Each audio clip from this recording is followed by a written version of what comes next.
तो अब एक आम आदमी की आवाज़ को दबाने के लिए, उसे चुप करवाने के लिए आईपीएस लेवल के पब्लिक सर्वेंट तक अपनी पावर का मिसयूज करने लगे हैं। सारा मामला तब शुरू हुआ जब बेंगलोर की आईपीएस ऑफिसर ने दिवाली के अवसर पर लोगों से अपील की कि दिवाली के अवसर पर कृपया पटाखे ना फोड़ें, और उन्होंने दिवाली के अवसर पर पटाखे फोड़कर जश्न मनाने को बिल्कुल इलॉजिकल बताया, और साथ ही साथ ये भी कहा कि महर्षि वाल्मीकि द्वारा लिखी गई रामायण या फिर किसी और ऑथेंटिक हिंदू पुराण में पटाखे फोड़ने की कहीं भी कोई बात नहीं लिखी गई है।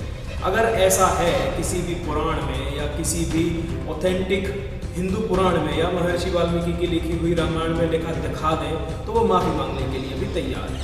तो बस इसी के जवाब में ट्रू इंडोलॉजी ने आनंद रामायण का रेफरेंस लेकर आईपीएस ऑफिसर डी रूपा को जवाब दिया। उन्होंने स्कंद पुराण का भी रेफरेंस लिया और उन्हें बताया कि उस समय में भी आतिशबाजी और पटाखे फोड़े गए थे जश्न मनाने के लिए। तो बस फिर क्या था, मामला धर्म से होते हुए, पुराणों से होते हुए संविधान पर जा पहुंचा। अब ये लड़ाई आम आदमी और एक सिविल सर्वेंट, वर्दी पहने हुए सिविल सर्वेंट के बीच की हो गई थी। पब्लिक सर्वेंट का ईगो हर्ट हो चुका था, उन्हें किसी भी कीमत पर अपना ईगो सेटिस्फाई करना था। तो बस फिर क्या था, public servant IPS officer D Rupa ने अपने ट्विटर अकाउंट पर एक ट्वीट किया, एक बहुत ही अच्छी और सुंदर धमकी लिखी और कहा now your time is up. बस उसी के 5-10 मिनट के बाद ट्रू इंडोलॉजी का ट्विटर हैंडल सस्पेंड कर दिया गया। ट्रू इंडोलॉजी का अकाउंट सस्पेंड होने के बाद काफ़ी सारे ट्विटर हैंडल उनके सपोर्ट में नजर आए। एक ट्रेंड चलाया गया, ब्रिंग बैक ट्रू इंडोलॉजी। बहुत से लोगों ने इसे फ्रीडम ऑफ स्पीच पर प्रहार बताया, बहुत से लोगों ने इसे मिसयूज ऑफ पावर बताया, अब्यूज ऑफ पावर बताया।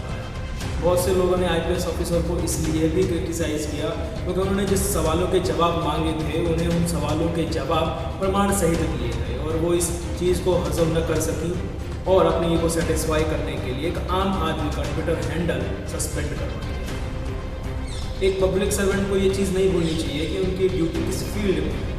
अगर आपको ज़्यादा ही सेकुलर बनने का शौक है तो आप क्रैकर्स फ्री दिवाली मनाना चाहती हैं तो आप ब्लडलेस ईद मनाइए, क्रिसमस ट्री लेस क्रिसमस मनाइए। सेकुलरिज्म की आड़ में हमें ही हमारे ही त्योहारों को क्यों क्रिटिसाइज किया जाता है? वहाँ विराट कोहली कहते फिरते हैं कि इस दिवाली में बम मत फोड़िए, पर आप अपनी प्राइवेट जेट उड़ाइए, आप 20 किलो कार्बन डाइऑक्साइड 3 घंटे में छोड़िए तो कुछ भी नहीं है। आपकी एसयूवीज ऑक्सीजन देती हैं, आपके लिए हमारे त्यौहार ही क्यों अवेयरनेस कैंपेन। वहीं पंजाब पुलिस और प्रशासन को कबूतरों की चिंता होने लगी है, नॉइस पोल्यूशन की चिंता होने लगी है। जंगल काट काट कर बेच देने वाला प्रशासन अब कबूतरों के लिए चिंता व्यक्त कर रहा है। एक पेड़ पर कितने कबूतरों का घर होता है, ये पेड़ काट काट कर बेचते समय इनको ध्यान में नहीं रहता है। पेड़ों को काटने की परमिशन देती है सरकार, बम बनाने की परमिशन देती है सरकार, पटाखे बनाने की परमिशन देती है सरकार, पटाखे बेचने की परमिशन देती है सरकार, रिहायशी एरियाओं में कमर्शियल फैक्ट्रीज और ये सब चलाने की परमिशन देती है सरकार, दरियाओं में सीवेज और गंदा पानी डालने की परमिशन देती है सरकार। रिहायशी एरियाओं में जहाँ बॉयलर चलाने की इजाज़त नहीं मिलती है वहीं एक एक गली में 10-10 बॉयलर चलाने की परमिशन देती है सरकार। क्या सरकार परमिशन देती है या फिर कॉरपोरेट सेक्टर से बड़े रईस अमीरजादों से पैसा लेकर परमिशन बेचती है प्रशासन?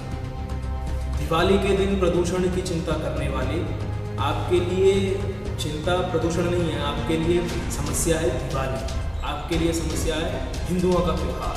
अगर आपके लिए समस्या प्रदूषण है तो आप साल के 364 दिन क्या करते हैं? आपका अंदर का पोल्यूशन एक्टिविज्म दिवाली के दिन ही क्यों जागता है? बाकी के दिन क्या करते हैं आप?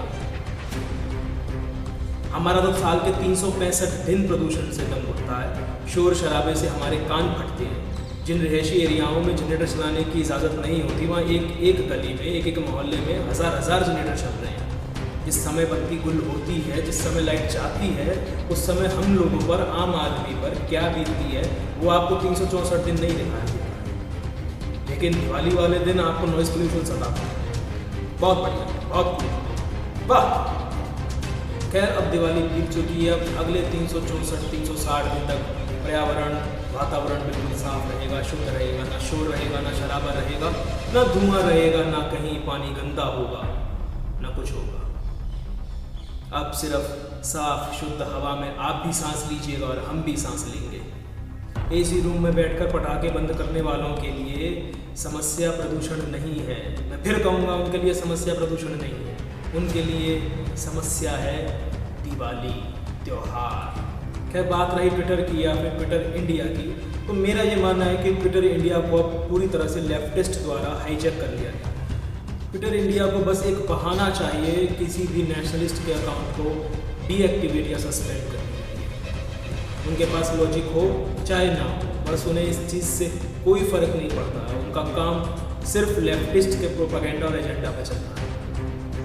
खैर, हम फिर भी ट्विटर इंडिया से यही मांग करते हैं कि ट्रू इंडोलॉजी के अकाउंट को दोबारा से एक्टिवेट किया जाए, उनका सस्पेंशन रद्द किया जाए, क्योंकि उन्होंने कुछ भी ऐसा नहीं कहा था जो आपकी गाइडलाइंस, जो आपकी खुद की बनाई गई गाइडलाइंस के खिलाफ हो।